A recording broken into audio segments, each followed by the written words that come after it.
Hello, everyone, and welcome to today's webinar, The Hidden Mental Load of Caregiving, and maybe not so hidden. We'll get into it. We're so glad that everyone is joining us. Again, we often picture the visible tasks of caregiving, like driving someone to the hospital or making sure medications are being ordered on time, prepping meals, the driving, the taxi services. But we often don't always talk about as much the invisible mental load, the constant planning, checklist, worries, decision making, that fatigue that caregivers carry. So I'm really excited today to talk to Minnelle Williams, estate and legacy educator. It's such a cool title. Thank you. And Thank you. founder of Ending With. So Minnelle helps families navigate difficult conversations with compassion, clarity, and practical guidance. She has both professional expertise and personal caregiving experience. So we'll dive into both of those journeys. And we're going to talk about the hidden emotional realities of caregiving, why asking for help can sometimes be very difficult, how to navigate those really fun family dynamics that come up in these sensitive situations. And if you're a little bit earlier in your caregiving journey or you're in it and trying to come up for Mhm. air, how to build those support systems before it reaches a breaking point. So thank you so much for joining us today, Minnelle. It's lovely to see you again. Thank you. And thank you for having me. I'm excited to have this Yeah. conversation. I always am like, every time I talk to you, I'm like, I have so much to deal with, but it's so helpful to actually talk to you because then you get actual, okay, this is the next little step I can do. So I always come away from our conversations being like, okay, I got this. A goal for every Before, conversation, just to push awesome. somebody, just like a little, don't forget. Yeah. Before we dive in, maybe could you introduce yourself quickly and just tell us a little bit about your work and what inspired you to create Ending with Minnelle? Yes, absolutely. So, hello, everyone. My name is Minnelle Williams. I worked as a licensed funeral director for 20, probably 25 years. I still am.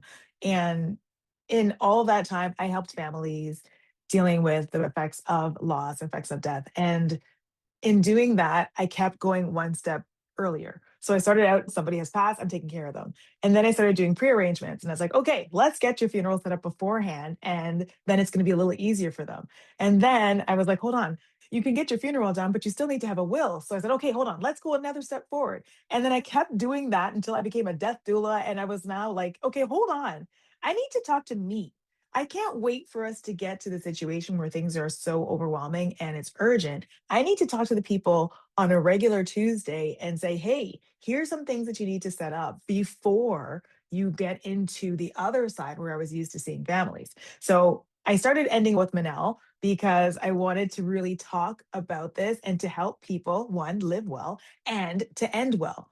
And then it changed for me when I went from being, from being an instructor or a teacher to becoming a caregiver myself.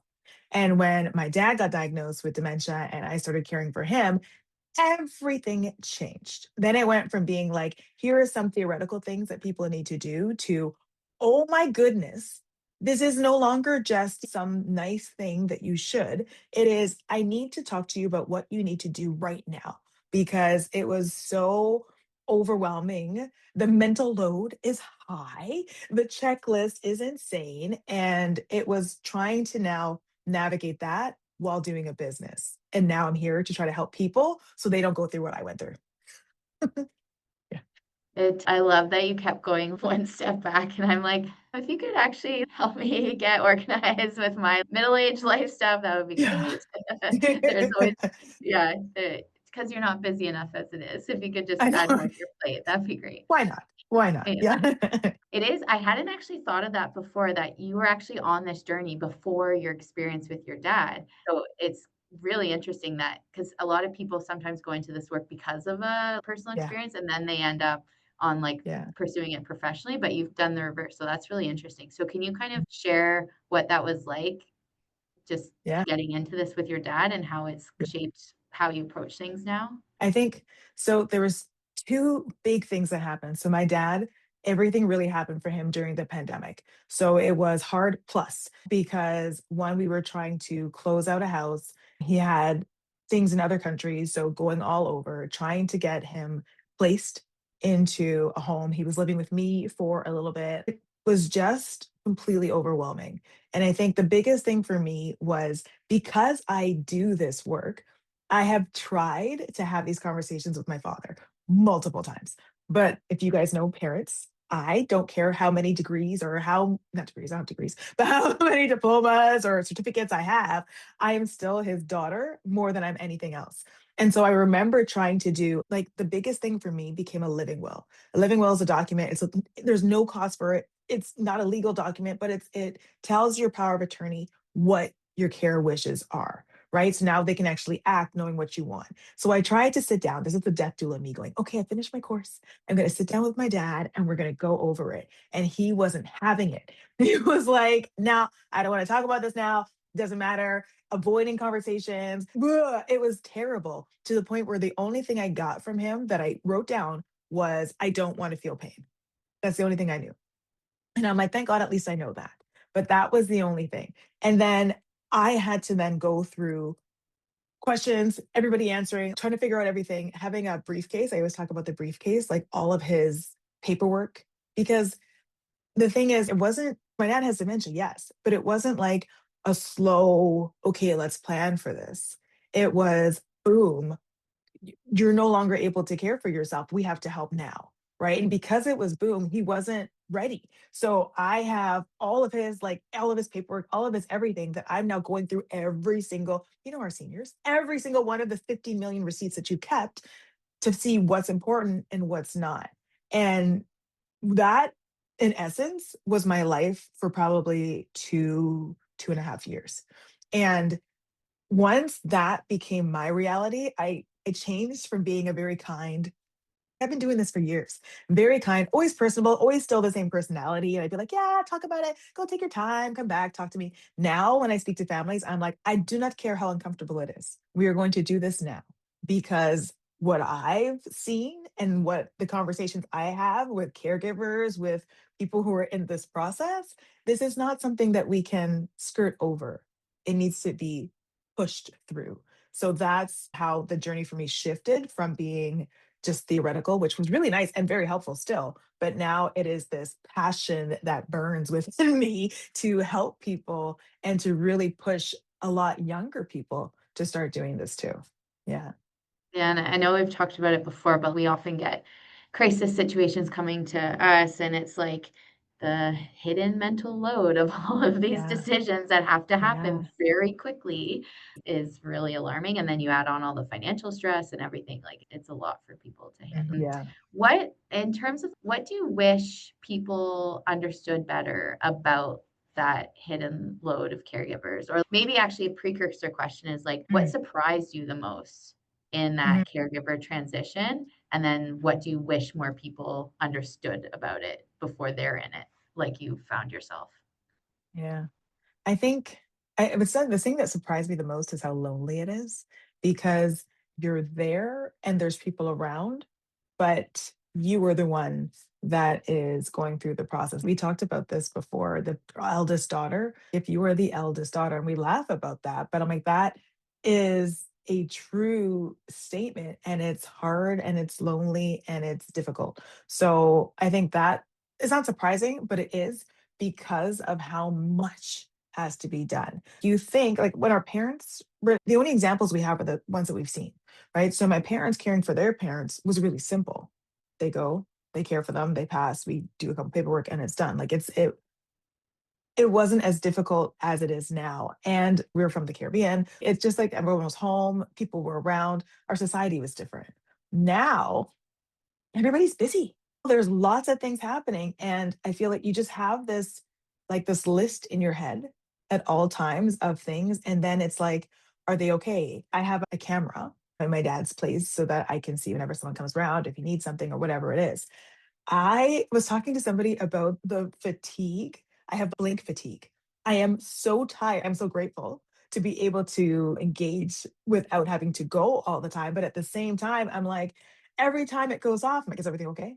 Did anything happen? He fell once and that became a whole thing. And you're going through cameras trying to see what happened. Is everything okay? It's just all of this extra weight and almost anxiety or that it's the mental load that you carry that really surprised me how isolating it is and how we can control part of that. You don't realize that, yes, it's a lot of work that you're doing by yourself, but you're also pushing and doing it by yourself. You don't have to do that. covering a lot of things there, but yeah. Why do you think, like, when people are in the situations that you now find yourself in, where you're just always on, always feeling maybe behind, or always feeling like there's something to be done, like, why do you think, and I do it too, we always, someone says, "How are you?" And you go, "Oh, I'm fine." I Yeah. think actually before we started the webinar, you're like, "How are you doing?" I was like, "I'm fine." Actually, I'm like, "I'm really struggling." And I think everyone's default is to just be like, "Oh, I'm like," why Hmm. do you think people say that instead of being honest about like this kind of really sucks sometimes? So for me, I can talk about myself. Let me tell you my story.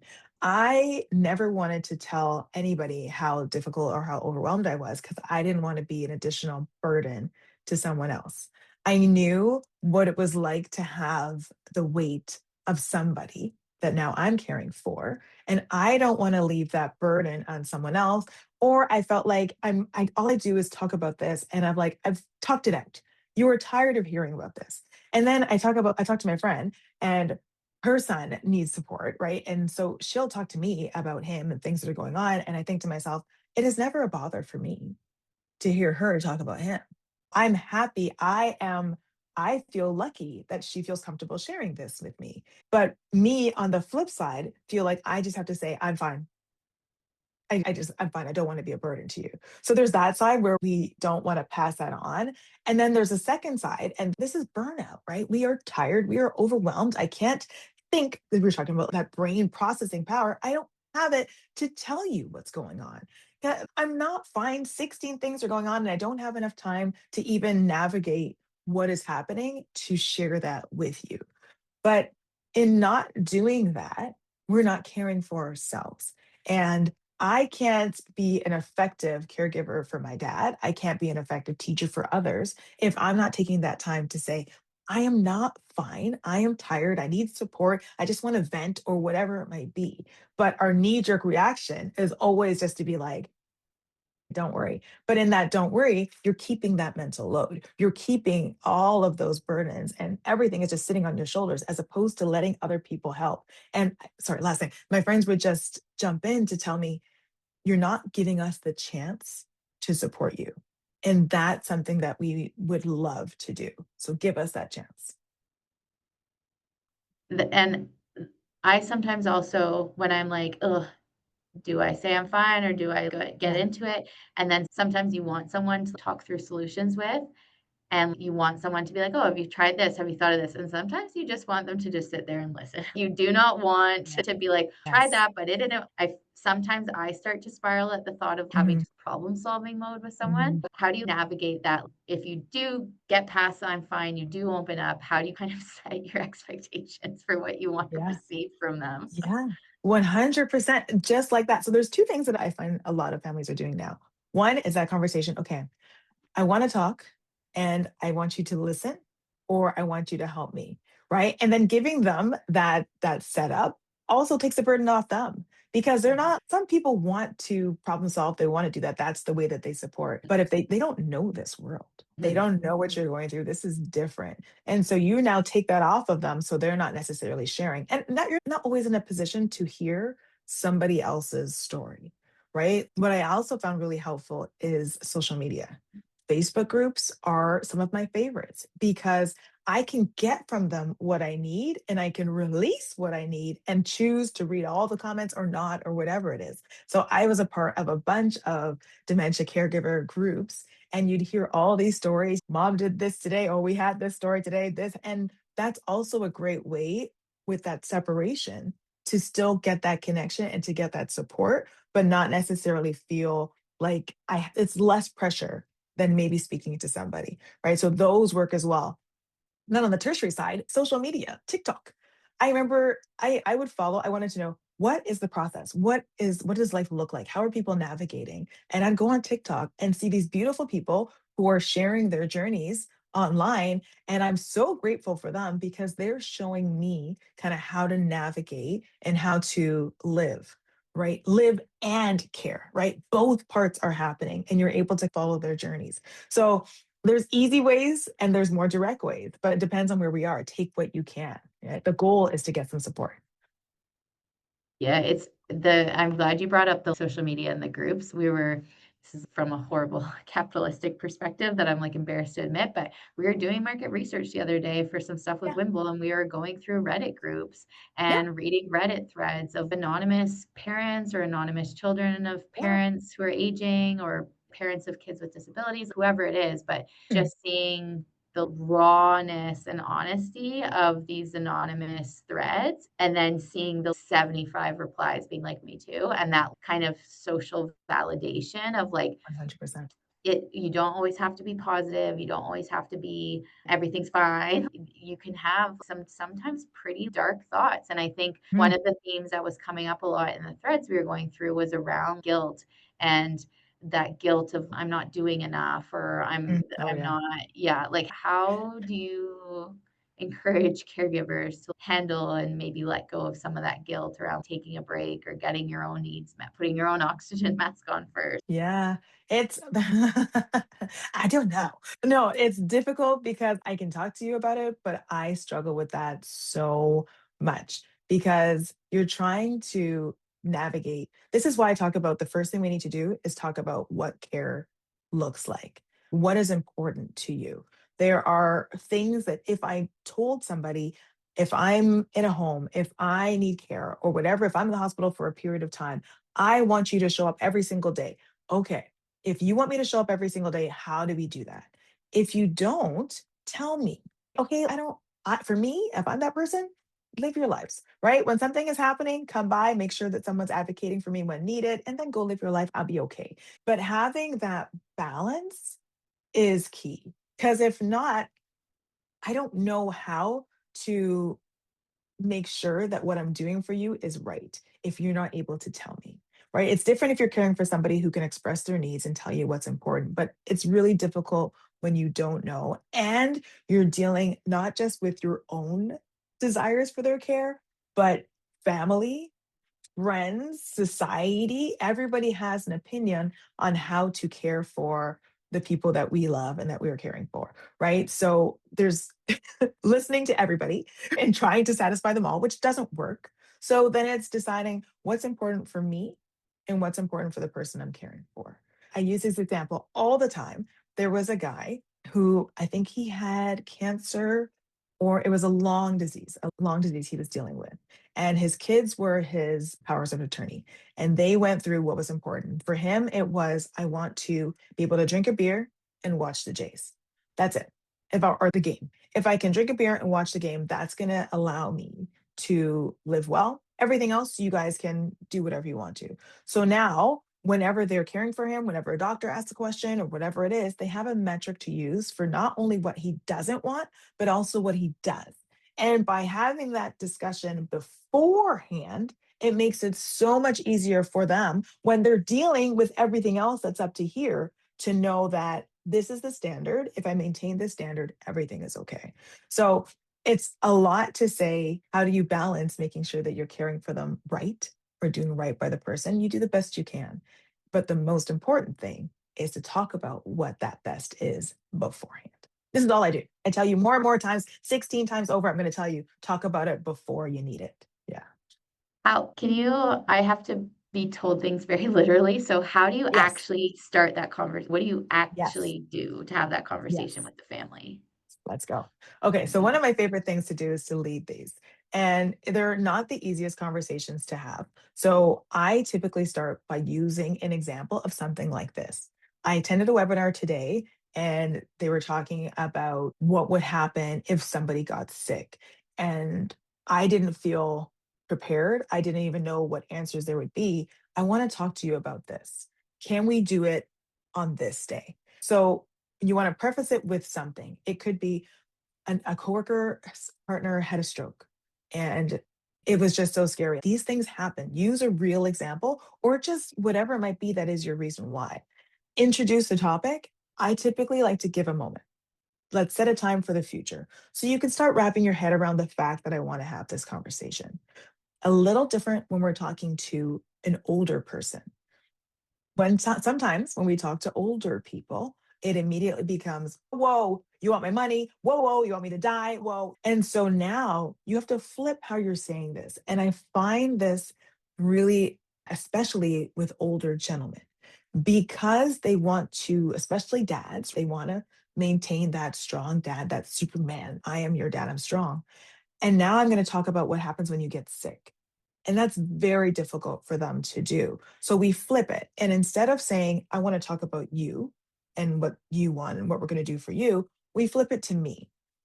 I am concerned that I'm not sure about what's going to happen. And I know if anything happens to you, I am going to be a mess.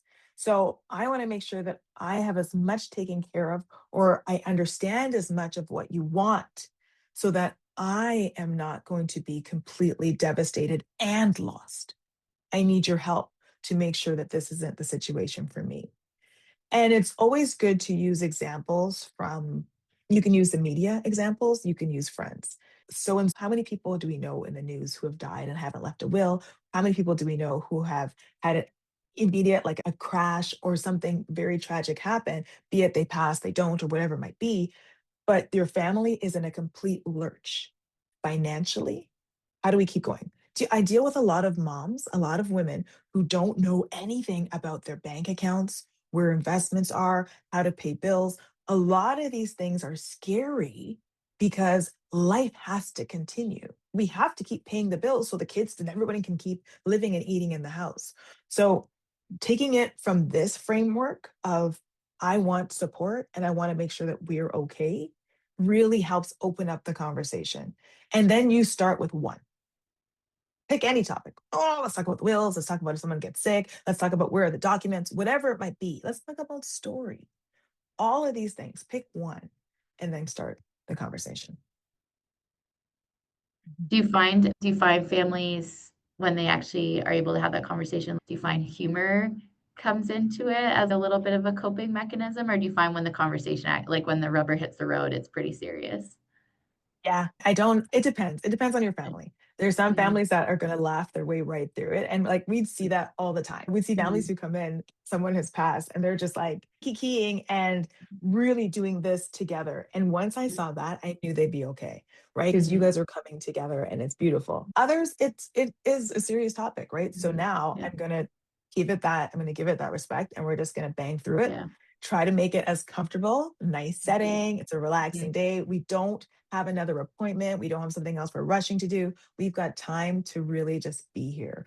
I was mhm. telling like I feel like we need to do a family retreat where we just go away and take the time for this. We'll say I'm our best. picturing ending well with Minnelle in Muskoka. Hey, from your lips. Let's go. Oh my goodness. Okay, for the families that haven't had the time to have this Mhm. conversation or they're Yeah. supporting like a child who can't express their wishes or something, like what going back to that guilt and that like those feelings, how can they carve out those boundaries to take care of themselves? What does healthy caregiving actually look like when you don't have all the available information to make the most Yeah. informed decisions? Yeah. It's hard because at that point now you're going on your best effort, right? You're going on your best decisions. What healthy caregiving looks like to me then is get everything in place now and Mm, start the conversations now, because I'm not going to get any more feedback. So I'm not waiting on them to give me the feedback. So do what you can to protect yourself so that your journey is as easy as possible. So I often think about families. Okay, so if you have a child who's not verbal, who can't communicate with you, what is the plan for them in the future? What is the plan if you get sick? Are they going to be mm, staying home? Are they going to be going somewhere with somebody else? Do you have your guardianship documents? Do you have what you need in place so that they are cared for? So set all of those things up. If you're looking after, like, even an aging parent who does not want to have this conversation, mm, okay, if they want to stay home, can you bring in occupational therapists ahead of time, right? To make sure they have the grab bars and things that they need to avoid a fall rather than being reactive and waiting for something to happen and then having to scramble to get things accomplished, right? So the goal then becomes, if I'm not waiting on you to share with me, what can I do in the calm to set things up so it's easier for me in the future? I'm always like, talk about the money. Talk about it. Talk about insurance. How are you going? This is not care, we know, is not cheap. So, do you mm, have the funds available to support them if you're not here? What will that look like? Do they plan to go in a home? not just planning for what the costs are today, but what the future costs are going to be. So getting these things in place is key. I think you and I talked last time we saw each other about there's a family we support where the father got diagnosed with a terminal illness and everyone was like, we think he would want to end well at home. And but then the reality of what does almost 24/7 in-home care look like is very Mhm. different from what you might guess when you're thinking about this as an abstract possibility. So I think, yeah, that conversation of what are your wishes and does the financial situation align with those wishes Yeah. is another component of that. And the practical side. Yes, I want them to be at home, and that's great. But what does that look like for your family? What does that look Mhm, like for the dynamic of your household? And what does that look like after they pass? When you're mhm, still in the same house, does it feel good? Does it not? Same with our kids. Yeah, we want them to go to this person. Okay, in theory, but does this person have the capabilities, the structure? Are they living in some high rise with no supports and no balconies? It's not going to happen. But still, what mhm. is the situation when we're making these plans? Think about how it feels for the people as well, not just the finance, but the practical. There's a lot to think about. This is why the mental load is high. Yeah. I just met someone who lives in a three-story townhouse who's no Mhm. longer able to do stairs, and they have a large mortgage on a three-story Mhm. townhouse, and it's Yeah. handling a bunch of other medical appointments and all that stuff, and it's like, how is this What's the gonna plan? work? Is Yeah. What's the I plan? felt overwhelmed for them. Yeah. In terms of other supports, so everyone should use your guides and your resources and your consulting services and all the things you offer. Are Yeah. there any other supports that are available to families that people don't know about? I think there's so many things that people omit. You have so many community centers within your local area that offer amazing programs, day programs, educational seminars. I did a talk at a community center just there. While I was there, I looked on the board. They have a death doula coming in to do a talk. They have somebody else there as well. I was like, it is all right here. And I love this, right? Because this was never a thing before. But there are a lot of resources that are right here available to you that will give you education and that will also give you physical support or respite, which is so important. So, reaching out to those, taking advantage of those, key. We talked about social media. I still think that's a great support because there's nothing better than feeling seen in someone else's story. I would say you would also really use those. We talked about the I'm fines, and I don't want to ask, but your friends, it is amazing, especially right now, how much we are open to share our resources and our supports because a lot of us are going through things and we're learning how to navigate the system to get it, right? Because there are PSWs, like you can go to your system, you can get a PSW to come in and provide some help. A lot of people don't know that. They don't know how to navigate the system. They don't know how to speak because you know how it is. I'm going to use dementia as an example. When somebody comes to do an assessment, your loved one is going to try to act their best, right? To show I'm okay. You don't want to show yourself badly, but at the same time, you need them to show what's actually happening so you can get the appropriate care. But someone needs to tell you that this is how it works so that you know how to best support them. So using these things, these simple resources, workbooks, watch these videos, accept the support, use Whimble. The fact that the on-demand care is every time I'm like, this is crazy and amazing. There are things we don't know. And last, I would say use tech.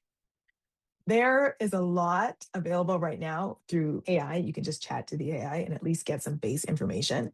But I love the fact that I can be traveling and I can still connect with my dad from wherever I am. That takes a burden off. The goal is to make this easier for ourselves. So use those supports to help you. Yeah, I think one thing I've noticed is everything, you just have to think about it. You can't like, what's the saying? You can't eat the whole elephant in one meal, or I forget Yes. this Yeah. saying. One bite at a time. Yeah. Yeah, you just have to think, what's the one tiny little thing I can do to move this rock forward today? And it's okay, I'm gonna watch this webinar. Okay, I'm gonna go check out Minnelle's website. Or okay, I'm gonna schedule time to tell someone that I want to have this conversation with them. Just those tiny little things, I personally find make it a little bit more a little bit less daunting or a little bit more, Yeah. okay, just do something. And then all those little somethings hopefully add up before it's too late. Yeah.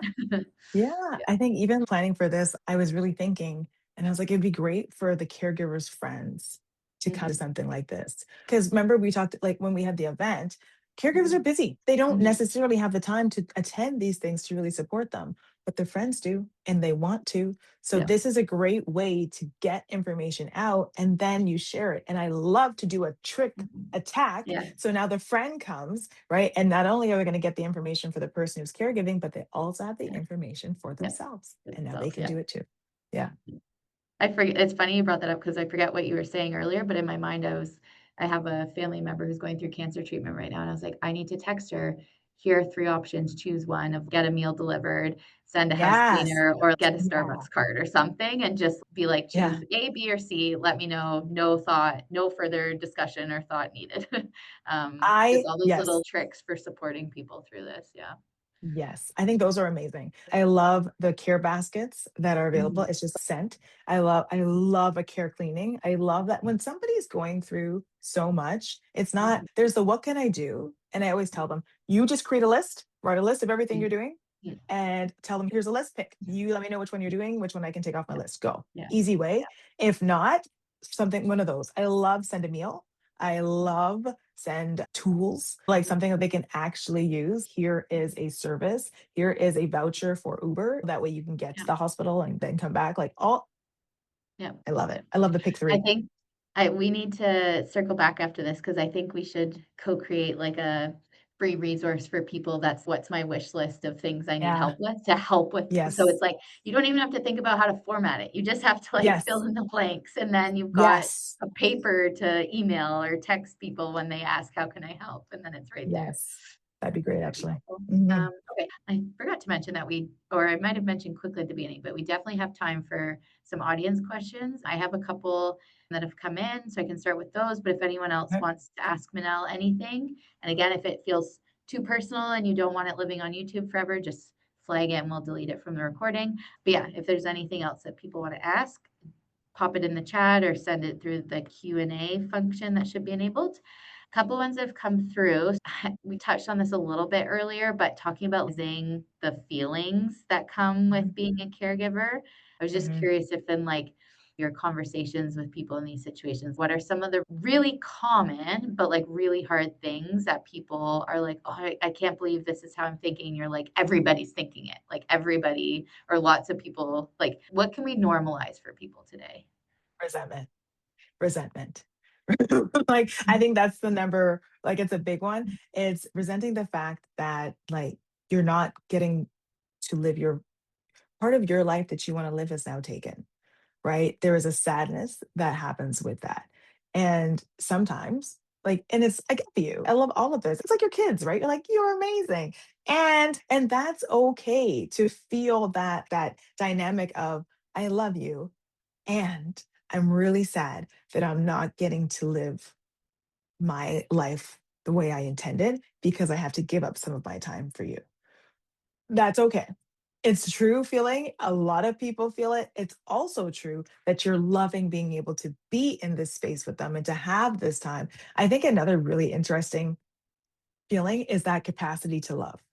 A lot of people, you have children and your capacity to love is just there immediately. It's more children, more love. It's just there. And when it comes to caregiving, especially with that role reversal of child to parent, there is a new feeling of love and care that shows up that might be surprising. And that's a beautiful one, right? It's a flip. There's negatives, but there's also positives where that new love and capacity is there that many people feel. And that's beautiful. I think the other one that is clear that we all know, but is so common. It is a complete overwhelm, burnout, and the fact of when the mental load or when those feelings are so high, it translates into other things. We're all not sleeping at night. We are all struggling to remember to eat properly. It's not just that one person by themselves. We're all in that boat, just trying to remember basic care for us because our brains are fatigued and dealing with so many things. So you're not alone. And I think that's exactly why I love the Facebook groups because we're all saying the same thing and you can share it and feel like, yes, yeah. Also, those small wins. Not everybody can understand how exciting it is for your person to do a small task. Something that would not be surprising to anybody else, but for us is just they said hello today. Yeah. It's small, but it's Yeah. beautiful. Yeah. We're approach next week will be the 1-year anniversary of when my grandma passed away, and she had a quite advanced dementia. And I remember for the last 6 months, that was the big win in the family group chat was, Yeah, "Grandma said hello to me today," or "Grandma yeah, smiled," or "Grandma squeezed my hand." yeah. And it's just, yeah, the smallest thing, but you Yeah, have to just embrace what you can in the process. that's it. When is it time to seek professional support? And I don't know if that means in terms of dealing with your own burnout or professional support in terms of help caring for your loved one. Does that question bring up I anything for can you in terms of seeking professionals? I can speak to the seeking professionals on the legacy planning side. Okay. The burnout side, not as much. So on the legacy planning side, I would say, so everybody needs to have a will. The moment you have anything, any asset at all, right? My Minnelle suggestion, not legal advice. Please go ahead and speak to your lawyer. But once you have an asset, you should get a will, right? Young, old, doesn't matter. So you can do it online. So you don't necessarily need to get a professional to do that. You can do it online for that. And it's enough, especially if you're young. But I think that's when to start.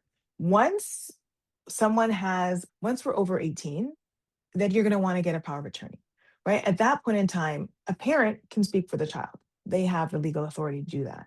In Ontario, in Canada, once you're over 18, you now are an adult, right? And in that case, you can make your own medical decisions. But if you don't have a power of attorney in place, then the government can make certain decisions for you, not necessarily your family or whoever you want. So you want to make sure you have a power of attorney set up so that the right person can speak on your behalf. So do you necessarily need legal advice for these things? Some of them you can do online. Always suggest doing them with a lawyer. So, yes, but come speak to someone like me. Go get a book like When Breath Becomes Air is a beautiful book about, yes, you know, yeah, beautiful book about caregiving. There's my book, there's what's the other one at Amazon that everybody gets? It's I'm Dead Now What? It's such a weird title, but there's all of these things available. So reach out once you have kind of conversation like this, right? To support you and help to push you to actually get it done. Because the problem with estate planning, the problem with legacy planning is caregiving, you cannot take a break. They need to eat, they need the care. You must continue to do it. That is urgent, so it stays top of your mind. This part gets pushed down because life is busy and this keeps going down. So you need something when you need that professional support is someone to bring it up to the forefront, get it done and move off your task. So it's not constantly there taking away. Yeah. Mhm. Yeah, you don't have to reinvent the wheel every time either. People can tell Yeah. you what to do. Yes. Yeah. Yeah. Yeah. Awesome. I think we covered all the questions. Before we wrap up, I just have one final question for you, which is if there's okay, I'll give you 2 options to choose from. Okay. Because Okay. sometimes it's nice to end on a positive of what's one reason to feel hopeful about the future of caregiving and community support and ending Mhm. and all this stuff. What's that? What's a reason to feel hopeful? Or more broadly, what's one message you'd like everyone to leave with today? I'll combine them. So Okay. I would love for us to continue to have conversations about caregiving and about supporting. And my passion is seniors, my passion is aging well. And in that, I would love for us to focus in to continue to speak to Parliament, speak to our MPs and those about creating spaces and understanding what aging and what caregiving can look like with regards to our seniors. We're all going to be there one day. And are there going to be enough homes for us? Like, what is going to happen? We don't know. But we can start creating the spaces that we want to have for when we age now. So I am excited because more of us are dealing with this. And so more of us are thinking this way. And I love that right now I'm seeing these small senior communities, like the tiny house communities are growing. And it's like a senior group of ladies and people that are just like, we're going to live here together and age. I love that. So I'm excited to see how we focus in. And I also really want you to leave knowing you can talk about this to people around you, to your community, to your friends, but also talk about this to those who can impact what our future might look like. Yeah. Mhm. Uh, Thank you so much, Minnelle. I really Sure. appreciate you're always so open with your experience and everything you've learned in this very interesting journey you've taken. It's Yeah. it's really interesting. I really appreciate everything, and thank you to everyone who joined us. And Thank you. Thank you for thanks, having me. Minnelle. Take care.